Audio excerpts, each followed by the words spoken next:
कहते हैं कि दुनिया में मन सबसे ज्यादा शक्तिशाली चीज होता है।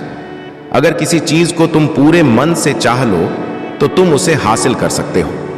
यह मैं नहीं कहता, यह सभी महापुरुषों का कहना है।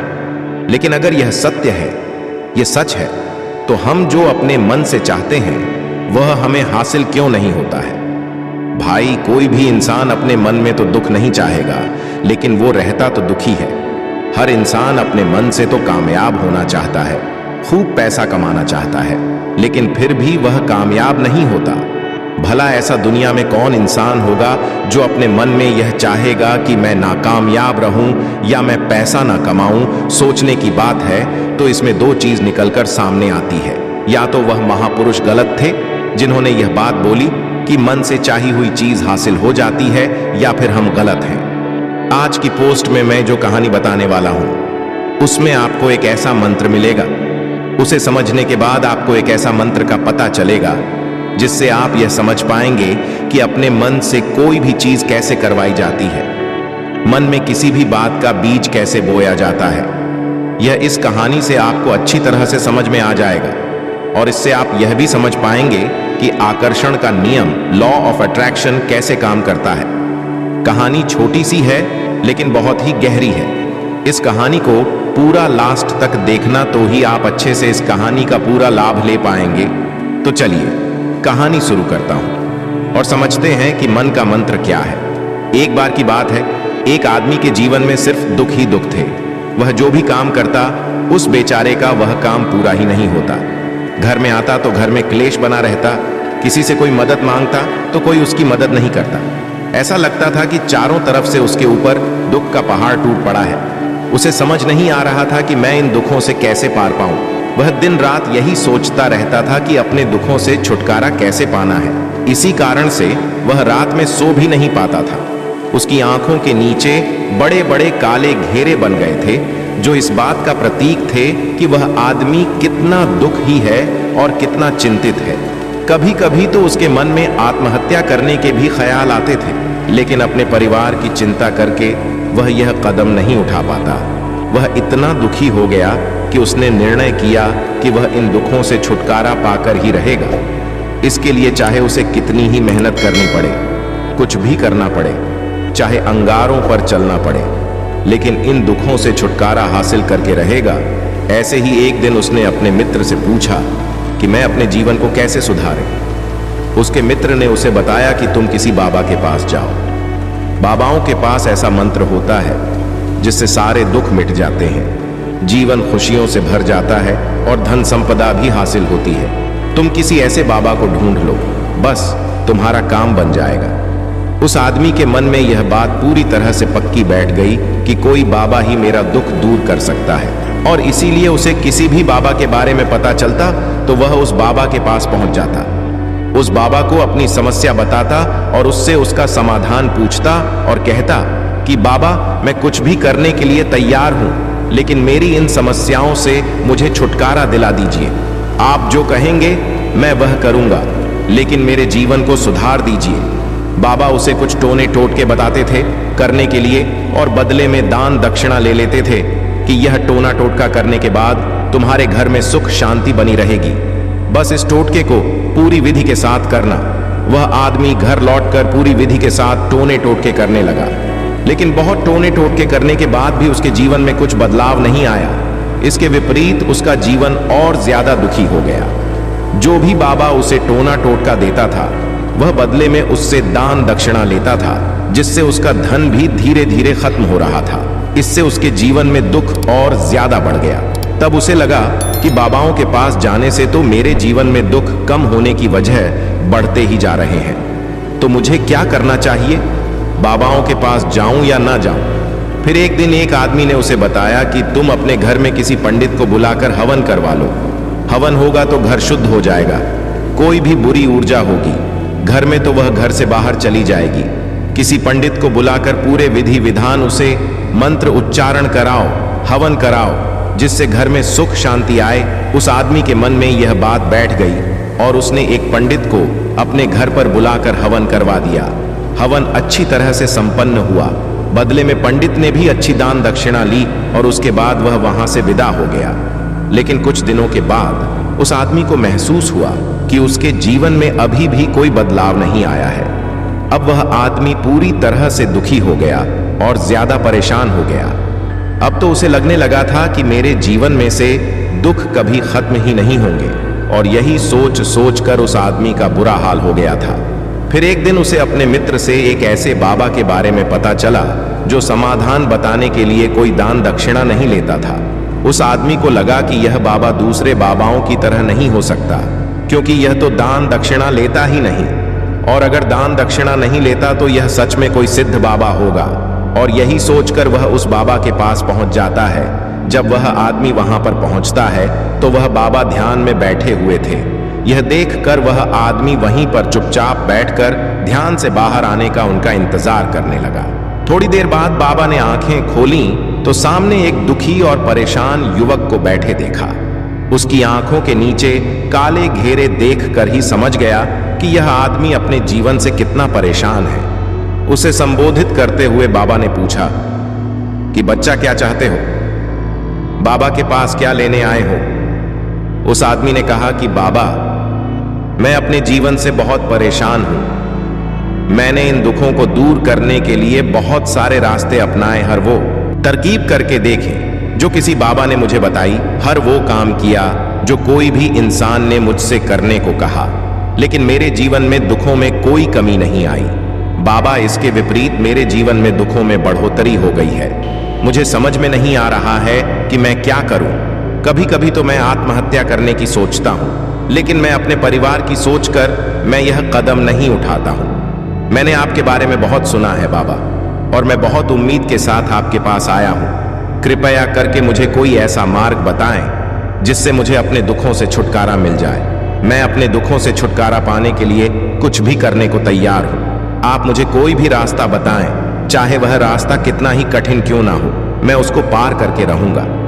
बाबा ने महसूस किया कि आदमी तो सच में बहुत परेशान है। बाबा ने उसकी बात सुनकर कहा कि बच्चा, दुखों को दूर करने के लिए मंत्र ऐसे ही नहीं मिलते हैं। मंत्र पाने के लिए कुछ करना पड़ता है। तुम कुछ कर सकते हो।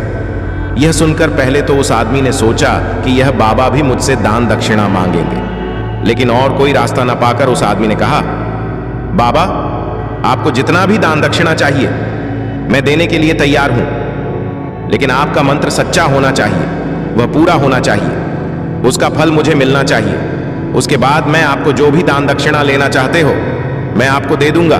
बाबा ने कहा, दान दक्षिणा तो बहुत छोटी चीज है, मुझे वह नहीं चाहिए। इस पर वो आदमी सोच विचार करके बोला, तो बाबा, मैं अंगारों पर भी चलने के लिए तैयार हूं, आप मुझे बस आज्ञा दीजिए। बाबा ने कहा कि अंगारों पर चलने वाली छोटी चीज में तुमसे नहीं कराने वाला हूं। मैं जो तुमसे कराने वाला हूं वह बहुत कठिन मंत्र है, उसे पूरा कर पाओगे। उसने कहा, बाबा, आप मुझे बताइए तो सही, मुझे करना क्या होगा? मैं कुछ भी करने के लिए तैयार हूं। इस पर बाबा ने उसे कहा कि यहां से जब तुम अपने घर जाओ तो रास्ते में अपने मन में यह दोहराते जाना कि मैं सुखी हूं, मैं सुखी हूं। बार बार अपने मन में यही दोहराना, और याद रहे, जुबान पर यह नहीं आना चाहिए, यह सिर्फ मन में दोहराना है। यह सुनकर वो आदमी बोला, बाबा, बस इतनी सी बात, यह तो मैं चुटकी बजाते कर लूंगा, लेकिन इससे होगा क्या? बाबा बोले कि इस मंत्र को करके तो देखो, वैसे भी तुमने इतने बाबाओं के मंत्र किए हैं, तो इस मंत्र को भी करके देख लो। उस आदमी ने सोचा कि बाबा कुछ दान दक्षिणा तो ले नहीं रहे हैं, और छोटा सा मंत्र है, इसे तो मैं कर ही लूंगा। वो बोला, ठीक है बाबा, मैं यह मंत्र जरूर करूंगा।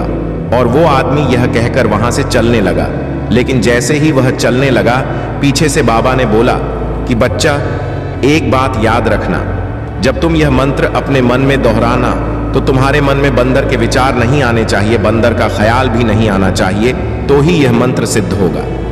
आदमी बोला, मुझे तो आज तक बंदर का कोई विचार नहीं आया, तो अब क्यों आएगा? आप चिंता मत करिए बाबा, मैं बस मन में यही दोहराऊंगा कि मैं सुखी हूं, मैं सुखी हूं। इसके अलावा बंदर का कोई भी विचार मेरे मन में नहीं आएगा। यह कहकर वह आदमी वहां से चल देता है। वह अपने मन में मैं सुखी हूं, मैं सुखी हूं, यह दोहराता हुआ थोड़ी दूर ही चला था कि उसके मन में अचानक बंदर का ख्याल आ गया। बंदर का ख्याल एक बार आया और चला भी गया। लेकिन उस आदमी ने सोचा, आज तक तो मुझे बंदर का कोई भी विचार नहीं आया, यह आज बंदर का विचार क्यों आ गया।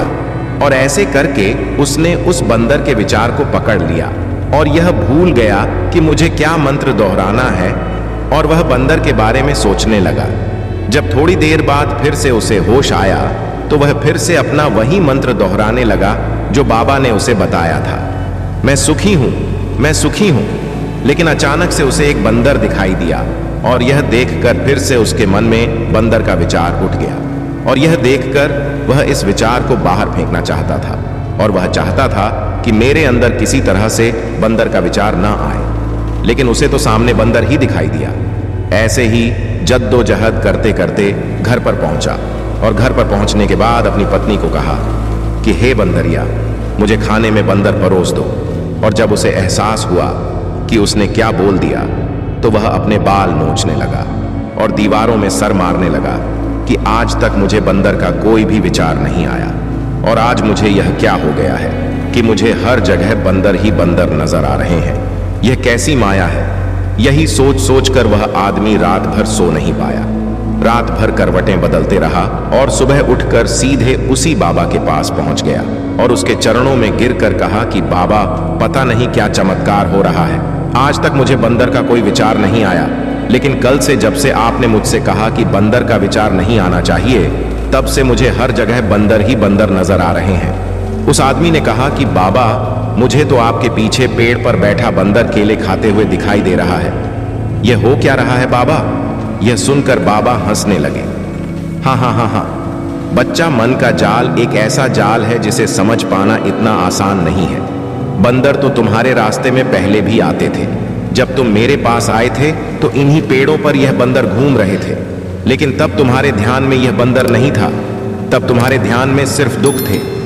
इसके बाद बाबा ने उसे बताया कि बच्चा, हम जिस चीज से भी दूर भागना चाहते हैं वही चीज हमारे मन में बहुत गहरे में प्रविष्ट हो जाती है और हमारे अंतर्मन में समा जाती है।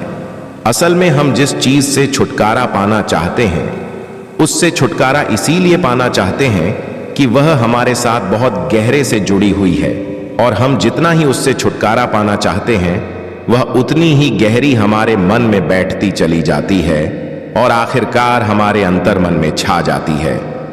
ऊपर से तो हम चाहते हैं सुखी होना, कि मैं सुखी हूं, सुखी हूं।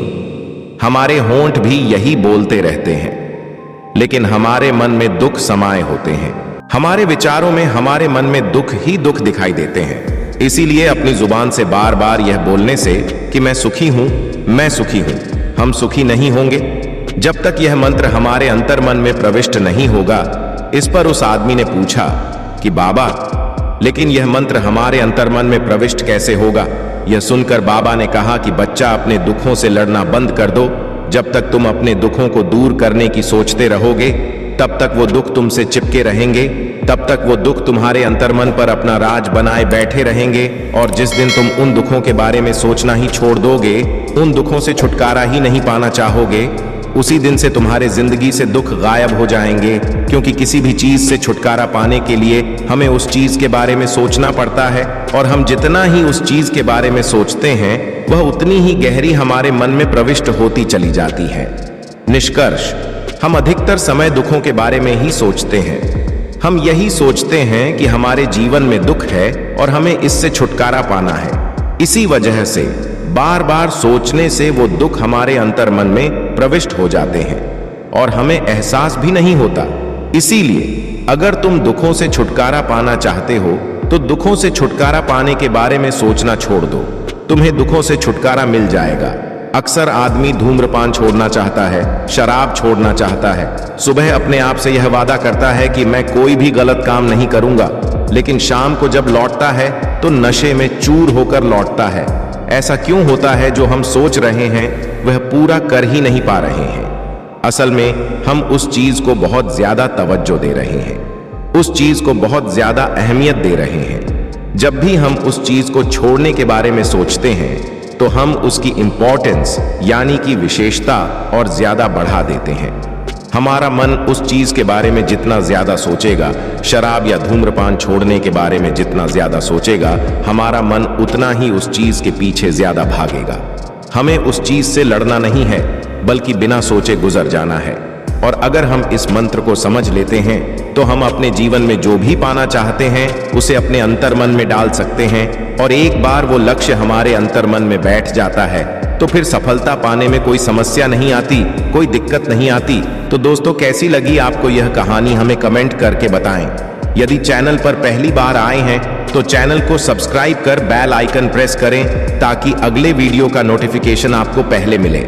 मिलते हैं अगले वीडियो में, तब तक के लिए धन्यवाद।